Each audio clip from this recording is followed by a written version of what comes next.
Frères et sœurs, bonjour tous. Ce matin, nous allons étudier ensemble le témoignage de Matthieu concernant le Seigneur Jésus-Christ et son sermon sur la montagne. Aujourd'hui, nous allons partir de l'amour des ennemis. Nous devons aimer nos ennemis pour expliquer ce sujet. Dans l'Ancien Testament, il est dit d'aimer ton ami et de haïr ton ennemi. L'Ancien Testament enseigne cela, mais le Seigneur Jésus-Christ est venu dans le monde.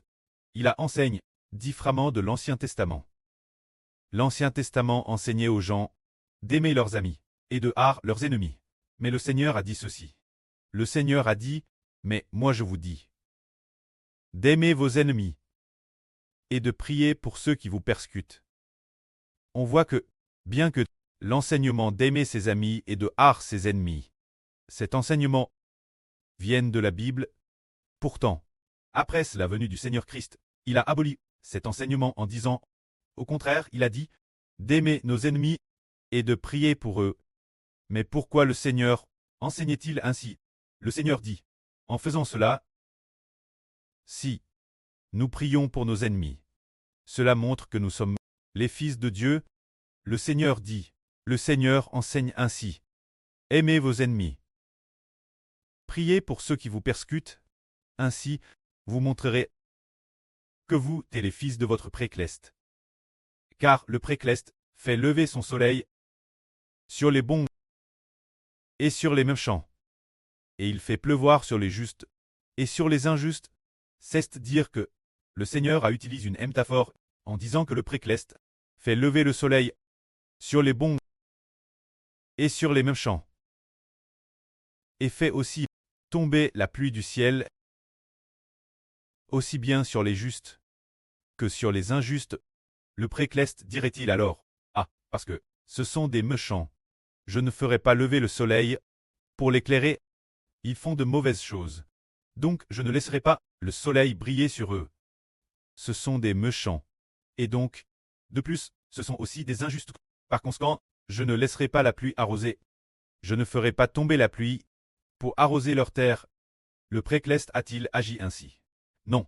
Le précleste, que ce soit pour les bons ou pour les méchants, fait de madame, il y a la lumière du soleil, que ce soit pour les justes ou pour les injustes, fait de madame, il y a la pluie pour les arroser.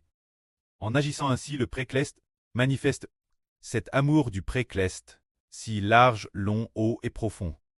Un amour extrêmement infini. Nous disons souvent, cette sœur s'entend Thérèse bien avec moi, alors je m'entendrai bien avec elle. Mais ce frère ne s'entend pas Thérèse bien avec moi, alors je ne m'entends plus bien avec lui. Est-ce que ce serait ainsi? Non. Ne soyons pas comme car nous sommes les enfants du précleste.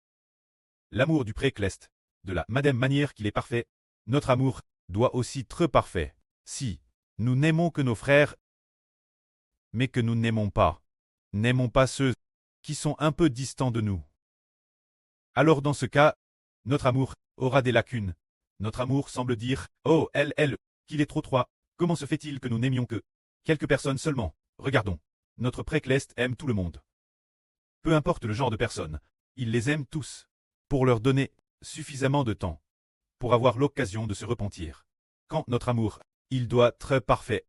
Repensons autrefois, nous, avant de connaître le Seigneur, nous n'aimions peut-être que les gens de notre famille, ou seulement nos meilleurs amis. Les autres, nous ne les aimions pas. Mais maintenant nous sommes différents, car notre amour doit être parfait. De plus, il y a beaucoup de gens qui font le mal. Le précleste désire ardemment qu'ils se repentent, dire ardemment qu'ils, par la foi en l'Évangile, puissent se repentir. Ce moment-là, notre amour devient de plus en plus parfait. Autrefois, nous n'aimions qu'une petite partie des gens. Sans nous en rendre compte, nous prêchons l'Évangile ceux que nous ne connaissions pas du tout. L'avenir, ils deviendront nos amis. Le précleste, le Seigneur nous enseigne que notre amour doit être parfait. Si nous n'aimons que les amis qui nous entourent, alors nous n'aurons pas de grande récompense, car les païens n'aiment aussi que leurs proches et amis. Si nous n'aimons que ceux avec qui nous avons de bonnes relations, frères ou sœurs, alors faire ainsi n'apportera aucune récompense. Car le Seigneur dit, votre amour doit être parfait, tout comme l'amour de votre précleste est parfait. Pensons-y. Que ce soit les bons, les méchants, les justes ou les injustes, tous sont CRS par Dieu. Quel que soit le type de personne, tous sont CRS par Dieu. Et Dieu, il fait pleuvoir sur eux tous et fait briller le soleil sur eux. Aujourd'hui, si notre amour n'est qu'un amour trois, alors nous ne pourrons pas obtenir toutes les nations et tous les peuples comme héritage. Nous devons aimer ces gens que nous n'avons jamais connus. Aimer ceux qui viennent d'Afrique, ceux d'Amérique, ceux de toutes les nations et tous les peuples. Et aussi apporter l'évangile, eux.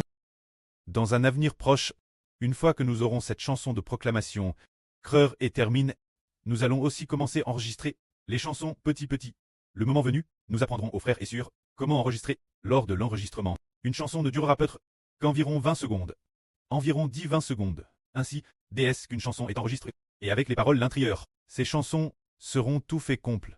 Concernant la proclamation au nom du Seigneur Jésus-Christ. Pour propager le salut toutes les nations, puisqu'il s'agit de propager le salut toutes les nations. Alors, peu importe le type de personne, tous auront l'occasion de le recevoir. Ce moment-tel, il se peut que des gens que nous n'avons jamais connus entendent les chansons que nous chantons, et ainsi deviennent nos frères et sœurs. Et parce que nous sommes terres unis. Et pour leur salut, notre amour devient parfait. Sans s'en rendre compte, la récompense sera grande. Car plus on aime, plus la récompense est grande. Moins on aime, moins la récompense est grande. Si nous aimons parfaitement, la récompense sera elle aussi parfaite. Notre amour doit être parfait. Lorsque nous prions, devons-nous prier pour ces gens que nous ne connaissons pas. Par exemple, pendant que nous prêchons l'Évangile et diffusons la vraie toutes les nations, nous ne savons pas non plus s'ils sont bons ou mauvais. Et madame, nous ne savons pas encore qui va regarder. Alors, madame, si nous ne savons pas, si quelqu'un va regarder, nous prions d'abord pour eux. Priez d'abord pour ceux qui viendront coûter la vraie. Demandez au précleste d'avoir pitié d'eux, afin que graisse la vraie. En coûtant la vraie, ou bien, après avoir coûté les chansons que nous avons créées, ils puissent marcher avec nous. Ainsi, notre amour deviendra parfait. C'est pourquoi nous devons aimer nos ennemis, parce que l'amour du précleste est parfait.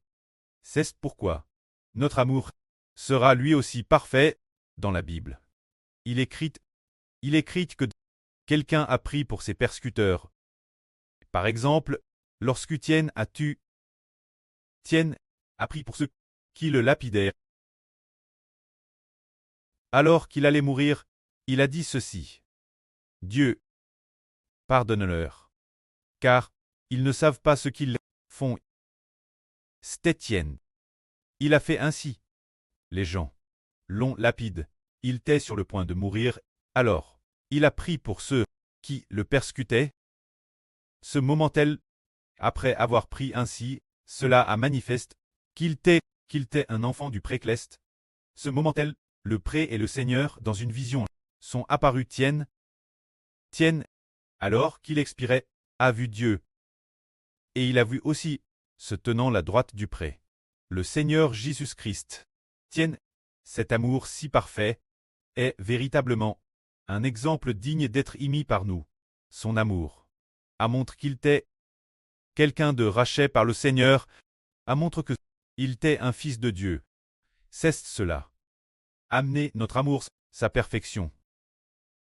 Ensuite, voyons, si, lorsque nous aidons les pauvres, comment devrions-nous faire quand nous aidons les pauvres?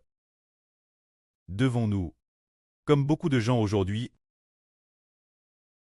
quand ils font une bonne action, passer au journal télévisé, faire venir des gens pour filmer, et puis créer une actualité pour que le monde entier le sache. Faut-il faire ainsi? Eh bien, justement, non. Car le Seigneur a dit, quand nous aidons les pauvres, nous devons les aider en secret, sans le faire savoir au monde. Ainsi, seul le précleste Jéhovah le saura. Une fois que le pré le saura, le pré nous récompensera. Mais, si nous aidons les pauvres, par exemple, nous aidons les pauvres, exprès pour être vus, exprès pour que les gens nous louent en disant « Waouh, cette personne a beaucoup d'amour », Elle aide les pauvres et leur fait souvent miséricorde. C'est vrai. Alors, beaucoup de gens disent, mon frère, tu as très bien fait. Tu aides les pauvres. Et puis, il fait en sorte que ces bonnes actions soient continuellement vues par beaucoup de gens, exprès pour se montrer. Ainsi, beaucoup de gens le louent. Mais si c'est vraiment exprès pour très vu qu'il fait ces bonnes actions ne recevront pas la récompense de Dieu. Car il a déjà eu la récompense des hommes, et Dieu ne le récompensera plus. Mais si quelqu'un fait une bonne action, non pas pour très vue des hommes, mais seulement pour que notre Dieu qui nous récompense le voie, alors Dieu le récompensera. Car si l'on fait de bonnes œuvres dans le but de plaire Dieu, par crainte de Dieu, par amour pour Dieu, et aussi pour obéir aux commandements de Dieu, et encore parce que l'on désire recevoir la récompense de Dieu, en faisant le bien, alors Dieu le récompensera. S'il fait de bonnes œuvres en secret, alors le précleste voit dans le secret et le lui rendra. Mais si quelqu'un fait de bonnes œuvres, comme les gens du monde, comme ses chefs d'entreprise, par exemple, telle ou telle entreprise, qui pour le sisme du Sichuan fait un don de 10 millions, et puis travers toutes sortes de reportages, la radio et dans les journaux, alors Dieu ne le récompensera plus. Parce que ces bonnes œuvres, ce n'est que, pour très vu des hommes, son seul but tant d'obtenir la reconnaissance des hommes. Mais nous, ses enfants, quand nous faisons le bien, s'entrevue uniquement pour que Dieu et le Seigneur Jésus-Christ nous récompensent. Alors, cette personne est bénie. Par exemple, dans la Bible, il y avait un homme nommé Corneille. Il faisait souvent l'aumône aux pauvres. Quand il aidait les pauvres, peut-être que personne ne le savait. Il aidait souvent les pauvres. Pour quelle raison aidait-il les pauvres? Par crainte de Dieu et pour obéir au commandement de Dieu, il aidait les pauvres. Alors, Dieu a récompensé Corneille. Dieu a envoyé un ange qui a dit Corneille, Corneille, tu as souvent aidé les pauvres. Dieu s'en est souvenu. Tes prières, Dieu les a aussi exaucées. C'est ainsi que l'ange est venu louer Corneille, mais qui était Corneille? C'était un païen, il n'était pas israélite. Oh, c'était un païen. Et pourtant, il aidait les pauvres, et ainsi, il priait aussi le Dieu d'Israël, notre précleste. Alors, le précleste a eu pitié de ce païen. Quand Corneille et sa famille, lui et toute sa famille, on te sauve, l'ange a dit Corneille, envoie des hommes chercher un homme, nomme Simon, appelle Pierre. Quand il sera venu chez toi, par les paroles qu'il dira, toi et toute ta maison serez sauvés. Alors, Corneille a envoyé chercher Pierre. Après l'arrivée de Pierre, Pierre a alors parlé du salut de la crucifixion du Seigneur Jésus-Christ, appelant se tourner vers le nom de Jésus. Ainsi, il serait sauvé et ne prierait pas, et de plus, il recevrait aussi le Saint-Esprit. C'est ainsi que Corneille et sa famille, pendant qu'ils écoutaient Pierre prêcher l'avri, alors que Pierre n'avait pas encore fini, qu'il n'avait pas terminé son discours. Dieu a alors, le Seigneur Jésus-Christ a, depuis le ciel, répandu le Saint-Esprit de Dieu, l'Esprit du Seigneur Christ, sur la famille de Corneille. Ainsi nous comprenons qu'en réalité, lorsqu'une personne fait souvent de bonnes œuvres, le moment venu, Dieu la récompensera. Que la gloire soit auprès et au Seigneur. Amen.